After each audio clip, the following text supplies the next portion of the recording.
So from cannabis to then landscaping.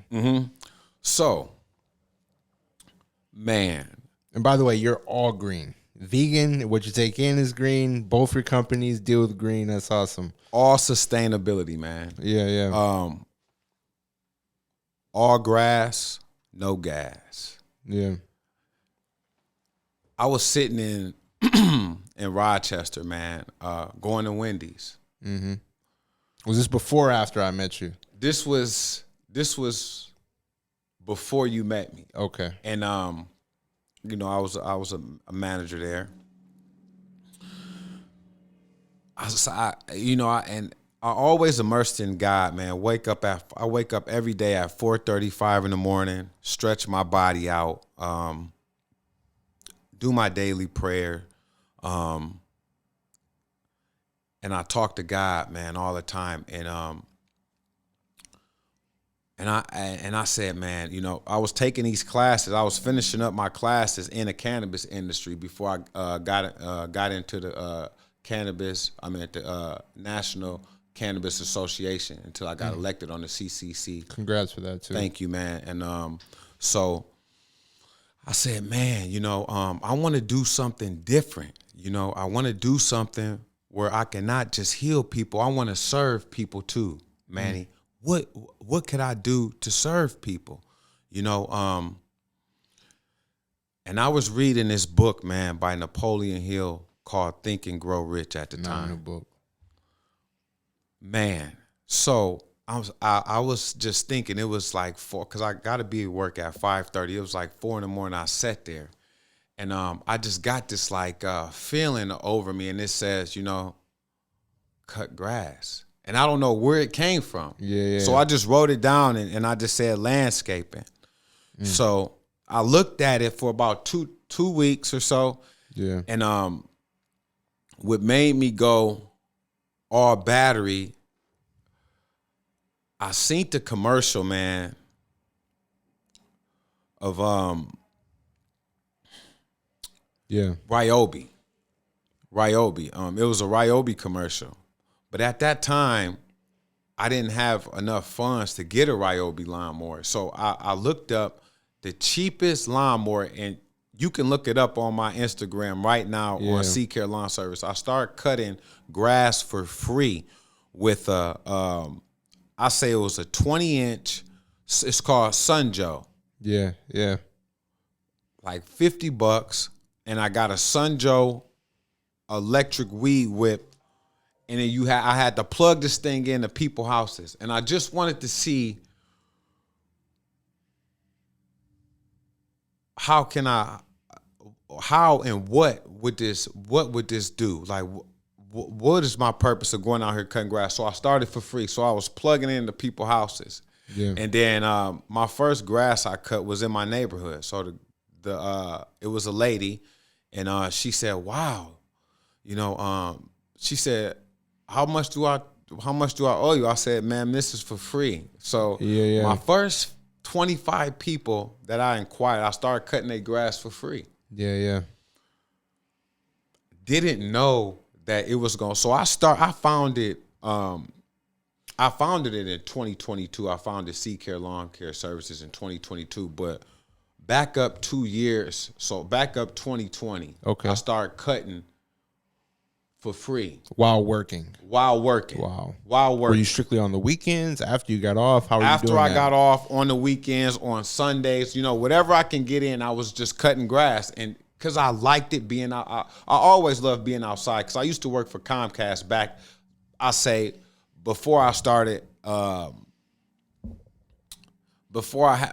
I had my son. My son is 10 years old. So I say when he was 2, I was working for Comcast. I always loved to be outside. I love the pole. I know a lot about cable, man. I love to be outside. Snow, sleet, or rain. I love to be outside. So as cutting grass, I'm like, man, this is amazing. Learning how to use a weed whip. Didn't even know. One amateur at it. You know, one amateur at it. So I filed my taxes. Wow.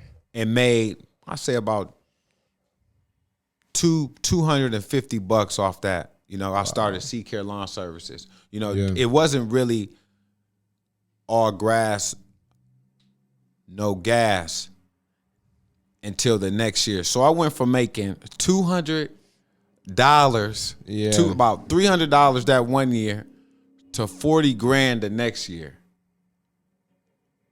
Wow. Man, so That's awesome. Yeah. but listen, so I started so the next year I said I'm gonna just start cutting grass. So I started for $25 a cut. Yeah.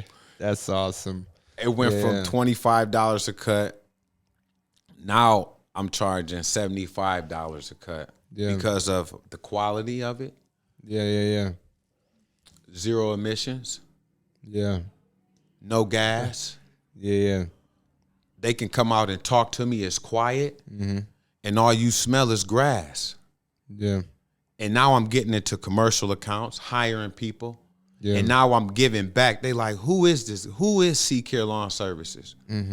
I founded it in 2022. I really put a stamp on it there because I was bringing in income. I could support my family off this. Yeah. You left Wendy's when you started. And I left Wendy's after that. Yeah. I left Wendy's after that. Yeah. After I seen you, I left. That's when I started. Things was really getting to pick up. Yeah. So I left Wendy's after that, man, and it just took off, man. Yeah. You disappeared and ran up a bag. Yeah. So what was that transition like, man? Because you also had the cannabis company at that time too as well. So things really kicked into full gear for you.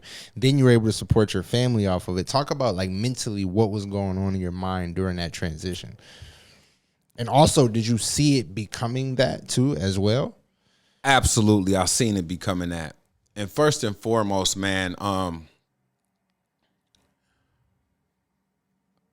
running a business is not for the weak. I will say that. And I always wanted my own. After reading that Rich Dad Poor Dad, that's when I started minding my own business. Yeah. That's when I really started to immerse in minding my own business, not everybody else's. That's when I dropped Wendy's officially, and that's when I started immersing myself to start taking classes and educating myself on a personal development aspect, you know, because running a business, I was the accountant, I was the marketing, I was the person going out there knocking on doors, I was doing all the work, I was the phone man, answering all the phones. Yeah. That's when running came into play. Because you got to have a clear mind, man. Transitioning to working for just going into a job, leading people. Because I was always a leader, always a leader. But this was on a different aspect of leadership. Yeah. Way different aspect of leadership. Running a business, a system, learning about a system that I had to find the pieces to. Now I have a bookkeeper, a CPA. Now I'm doing interviews. Congrats. Now I'm hiring. Yeah. Now I'm immersing into my community. Yeah. And at the same time, I'm giving back to my church. Yeah.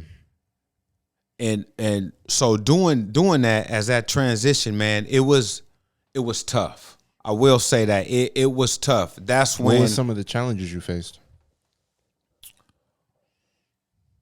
Where my paycheck was gonna come from. How do I know that it's not gonna rain and I can't cut this week? If I can't cut, this week I don't get paid. Yeah. Or if Wow.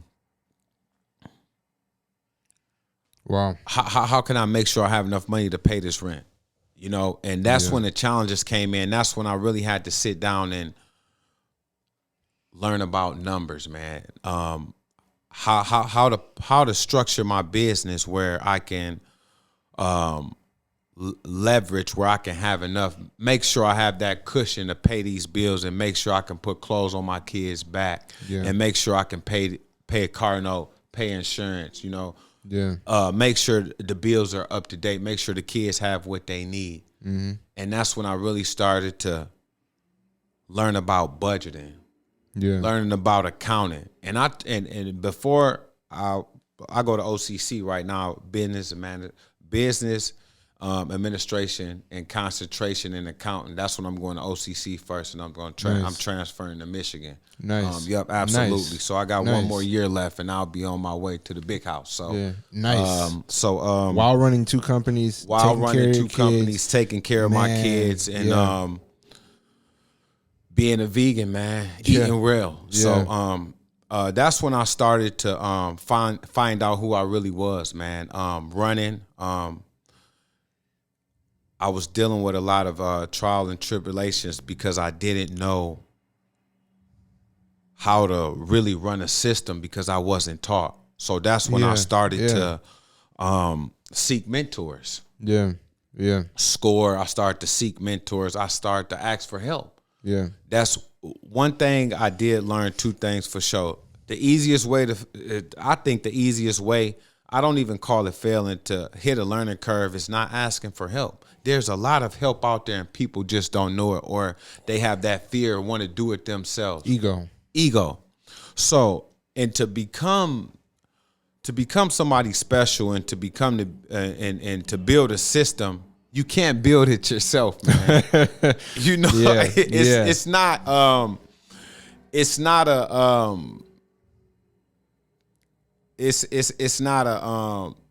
no I in team.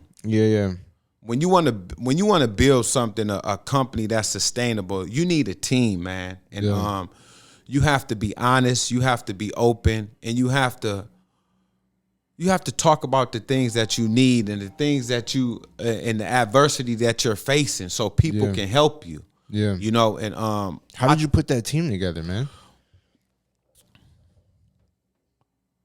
Like I said, it was tough because at the same time I didn't know how to build a team.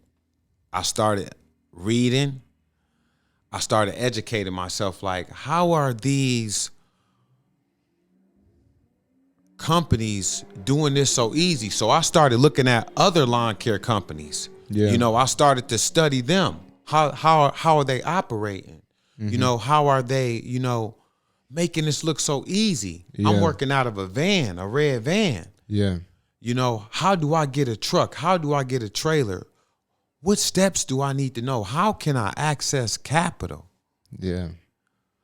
That's when you build relationships. That's when you go talk to people. That's when you go get a banker. That's when you go get mentors. That's when you go start to build your business, talking to people, networking.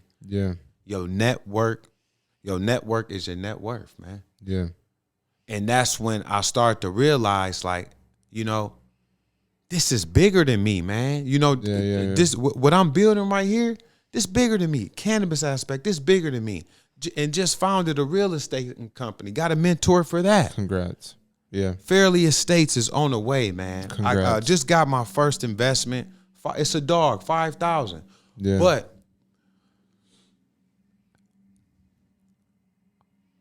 people don't realize that money is supposed to be seen 5% with your 95% with your mind and 5% with your eyes. People see money at the world 95% of the time. It's supposed to be seen with the mind, not with the eyes. And once you get to realizing that, man, your vision get to becoming clearer, because there's an opportunity right around the corner, but your mind is not fixed to see it. My mind wasn't fixed to see opportunities. My mind was fixed to, I need money. I need money to get this done. I need money to get this done. You don't need money, man. Money is just an idea. And people don't realize that, man.